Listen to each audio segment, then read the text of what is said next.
Tegileko bakoitzan lehenengo zati, dauzati lektiboa, bertan klase jasotzen ditugula, eta horren ondoren dauzati praktikoa dela klasen ikasi deuna praktikan jartzea. Eta nire kasu mitzat oso garrantzitsu iruditzen zait, oso interesantea, enpresakin egoten gehala lanen, eta hola proiektu asko zerrealagoa da.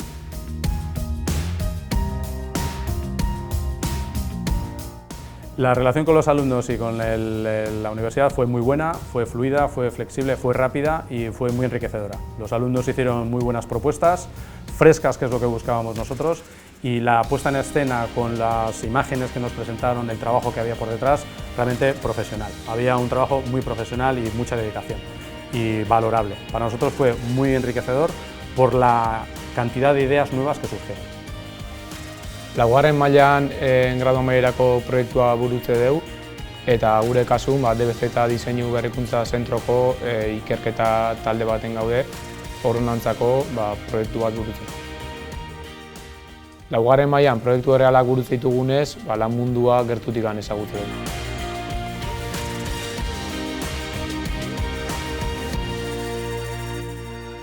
Los proyectos que tiene la Universidad de Mondragón con Orona al final nos ayudan a cambiar nuestra perspectiva de lo que es el ascensor, visualizar nuevos conceptos, tener ideas frescas y apoyarnos en la creatividad que tienen los alumnos y los trabajadores de diseño de la universidad para cambiar nuestra perspectiva de lo que es el ascensor y salirnos de nuestra rutina de trabajo de día a día.